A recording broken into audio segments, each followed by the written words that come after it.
All right, so we've talked about the guy body. Yeah, it's about my time, isn't it? Okay, Sharpay, it is your time. Go ahead. So, I'll let her speak.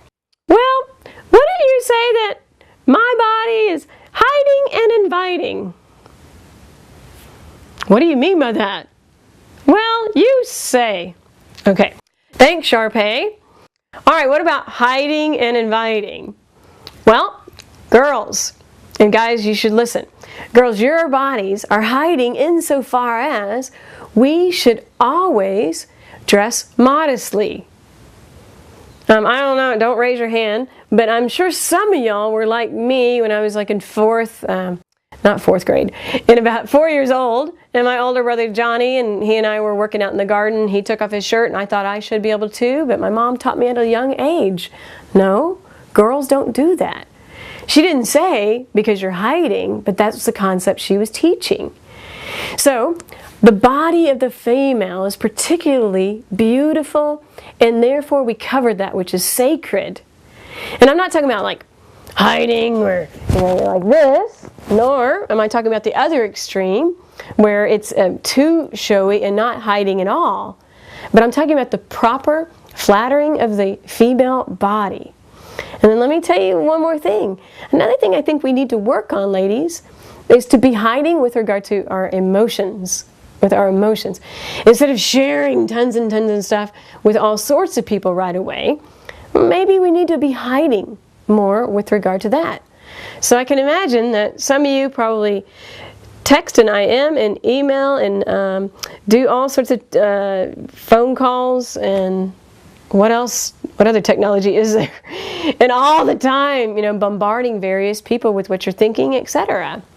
And I would suggest to you, remember, I'm not in charge of you, but I'm just suggesting maybe you could think about it, that maybe a little bit more hiding approach in your interaction with others is more feminine. And I'll tell you why. Because the part of hiding accentuates, it emphasizes our mysteriousness. 2 weeks ago, I gave a retreat to 7th graders, and I had the girls walk in the hall of their school, and I said, okay, if there's an open door, don't look in the open door.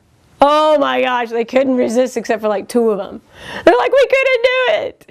And the reason what I was showing them is that there's something about mystery that the human person longs to know and kind of unveil mysterious stuff. And so if we all of a sudden as women are just going to tell people and show people all about us, then what is mysterious about us? It works against us. So I would suggest to you that especially in those 2 areas, be more mysterious because that's more feminine. Okay, so that's hiding. What about inviting? Inviting, I would draw to your attention the fact that only you who are female who are watching this have what we call a womb. And what is that? It's a place that a baby can be. So, let's say in years from now, after you're married and you and your husband have a baby, he's not the one, thankfully. Aren't you glad, guys? He's not the one to carry the child. Instead, she is. So, what does that say about all of us women?